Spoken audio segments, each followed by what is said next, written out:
Saudara-saudara yang dikasihi Tuhan Yesus Kristus, malam Paskah bagi orang-orang Yahudi pada zaman Tuhan Yesus adalah malam untuk memperingati peristiwa yang mencekam dan menegangkan. Peristiwa ketika umat Israel bersiap diri untuk meninggalkan tanah Mesir. Ketika itu setiap keluarga mengadakan perjamuan anak domba. Di situ mereka harus mengoleskan darah anak domba itu pada kusen-kusen pintu rumah. Sebab itu akan menjadi penanda bagi malaikat Tuhan untuk Pesach, untuk Paskah, untuk melewati dan melalui saja rumah itu tanpa menjatuhkan tulah ke-10. Apa tulah ke-10? Kematian anak sulung dalam setiap rumah yang tidak ada darah anak domba. Maka dengan penuh ketegangan dan kemencekaman umat Israel melakukan perjamuan anak domba itu. Daging anak domba dimakan bersama dengan sayur pahit. Apa artinya sayur pahit? Sayur pahit melambangkan kepahitan hidup selama mereka tinggal di Mesir. Tidak lupa juga mereka menyediakan roti tak beragi, tanda kesiapsiagaan untuk segera berjalan bersama Tuhan, kapanpun itu, menuju tanah perjanjian. Nah, perjamuan seperti itulah yang akan dilakukan oleh Tuhan Yesus bersama dengan murid-muridnya dalam bacaan kita tadi. Perjamuan yang mengingat pada kemencekaman dan ketegangan. Tapi pada waktu itu, sebetulnya ekskalasi ketegangan dan kemencekaman meningkat begitu tinggi, jauh melebihi tahun-tahun sebelumnya. Ekskalasi ketegangan dan kemencekaman itu tidak lagi terjadi pada umat Israel dulu, tetapi dalam lingkungan mereka. Bukankah hubungan di antara para murid sendiri sudah mulai memanas ketika mereka mulai meributkan tentang siapa yang lebih pantas untuk berada di samping kanan dan di samping Yesus kelak kalau Yesus sudah menjadi raja.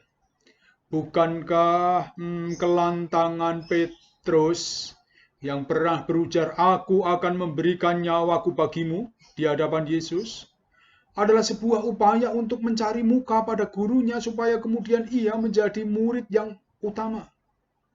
Dan bukankah sikap sok peduli dan sok solider Yudas yang menegur, "Mengapa minyak narwastu ini tidak dijual 300 dinar dan hasilnya dibagikan kepada orang-orang miskin?" Adalah upaya untuk menjual kemiskinan dan menjual penderitaan orang lain demi melambungkan nama besar diri sendiri. Itu semua menunjukkan bahwa di antara para murid Tuhan Yesus sudah ada ketegangan dan kemencekaman yang terus meningkat karena persaingan di antara mereka. Tetapi tahukah saudara-saudara bahwa sebenarnya ekskalasi ketegangan dan kemencekaman yang paling tinggi ketika itu sebenarnya justru dialami oleh Tuhan Yesus sendiri. Bacaan kita mengawali tulisannya dengan mengatakan, sementara itu, sebelum hari raya Paskah mulai, Yesus telah tahu bahwa saatnya sudah tiba untuk beralih dari dunia ini kepada Bapa. Yesus telah tahu. Puncak eskalasi ketegangan yang justru dialami oleh Yesus itu nyata dari kata-kata Yesus telah tahu. Apa yang oleh Alkitab kita diterjemahkan dengan kata Yesus telah tahu, sebetulnya secara harfiah mesti dimengerti bahwa Yesus sudah melihat sendiri. Melihat sendiri dengan jelas, dengan nyata. Melihat langsung dengan mata rohaninya, mata batin, semua yang akan dialaminya. Yudas yang menghargai gurunya senilai seekor kambing. Ciuman pengkhianatan di Taman Getsemane. Petrus yang menyangkali gurunya, pukulan dan siksaan yang siap mendera dari para prajurit, bahkan juga umpatan, makian, cemoohan yang akan mengiringi jalan penyalipannya itu.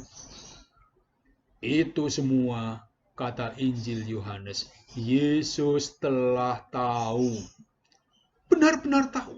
Ia telah melihat secara mata melalui penglihatan rohani. Ketegangan dan ketercekaman hati Yesus bukan saja karena peristiwa derita dan salib yang ada di hadapannya, tetapi terlebih karena pengkhianatan orang-orang yang dikasihinya, yang melihat itu. Adakah hal yang lebih menyakitkan hati kita selain mengetahui dengan jelas, dengan benar, bahwa kita dikhianati oleh orang-orang yang paling kita cintai. Kita dikhianati oleh orang-orang yang paling dekat. Maka malam itu menjadi malam yang mencekam. Malam yang makin menggelap dan makin menghitam bersama dengan merah darah oleh pengkhianatan para muridnya. Tidak satu pun dari orang-orang yang mengaku diri sebagai pengikutnya itu mampu memahami carut-marut perasaan di hati Yesus. Merah, darah, dan hitam legam kuasa kematian terus membayang. Merah dan hitam kehidupan dunia ini dengan jelas terlihat pada sikap para murid Yesus sendiri yang tidak mau mengalah. Semua berebut menjadi yang paling dibanding yang lain. Paling besar, paling hebat. Semua berambisi menjadi yang lebih. Tidak ada seorang pun yang mau merendahkan dan merelakan dirinya menjadi hamba bagi yang lain. Maka malam itu adalah malam yang memerah dan menghitam oleh kesombongan, ketinggihatian, keangkuhan, dan keangkaramurkaan. Merah dan hitam dunia yang menuju kematian dan kehancurannya ini harus diubahkan. Yesus mau mengubah dan memperbaruinya, mengubahnya menjadi malam yang putih, malam yang suci, malam yang tidak lagi mencekam dan menegangkan. Lalu kata Yohanes 13 ayat 5 tadi, bangunlah Yesus dan menanggalkan jubahnya. Ia mengambil sehelai kain lenan dan mengikatkannya pada pinggangnya. Kemudian ia menuangkan air ke dalam basi dan mulai membasuh kaki murid-muridnya lalu menyekanya dengan kain yang terikat pada pinggangnya itu. Yesus, sang guru, tidak lagi berkhotbah dengan ribuan kata tentang pelayanan yang biasanya hanya akan masuk telinga kanan lalu keluar dari telinga kiri. Ia memilih berkhotbah dengan tindakan. Ia sendiri mengerjakan tugas seorang hamba, seorang budak, dengan membasuh kaki murid-muridnya. Lalu sudah itu ia berkata, kamu menyebut aku guru dan Tuhan, dan katamu itu tepat, sebab memang akulah guru dan Tuhan. Namun sangat menarik ketika ia kemudian mengaitkan gelar guru dan Tuhan itu dengan tindakan merendahkan diri dan kesediaan untuk melayani menjadi hamba bagi yang lain. Dalam konteks hidup kita sekarang, saudara-saudara, kemencekaman itu dialami oleh manusia seluruh dunia, juga kita saat ini. Misalnya saja, dampak dari virus COVID-19 itu sudah kemana-mana, sudah masuk ke dalam rumah tangga kita, sudah masuk ke dalam kehidupan setiap keluarga. Sekarang COVID-19 itu sudah bukan hanya penyakit medis saja, tapi sudah menjadi penyakit ekonomi, menjadi macam-macam hal, merusak semuanya. Dan itu menjadikan kehidupan kita semakin mencekam. Akan lebih mencekam kalau kita tidak bisa dan tidak mau belajar untuk menjadi hamba. Menjadi hamba artinya menahan diri, menempatkan diri, mengalah untuk kebaikan tuannya, mengalah untuk kebaikan dan damai sejahtera yang lain. Masih saja orang berpikir untuk mudik ke kampung, padahal itu membahayakan.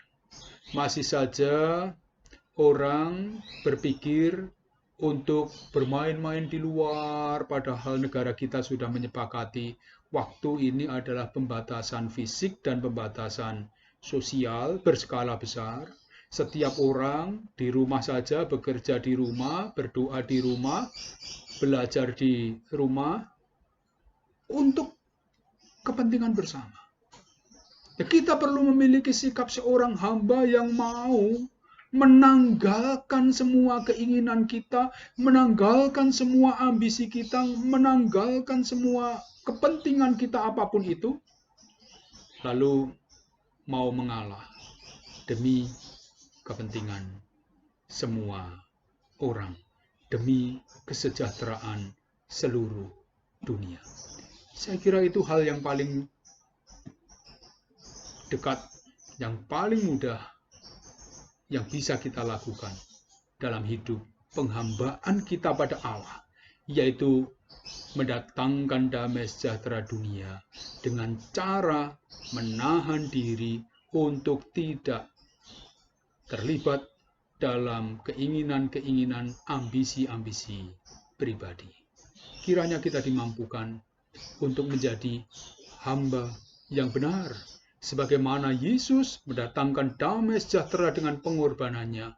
Kita pun belajar berkorban menjadi hamba demi damai sejahtera bagi dunia ini.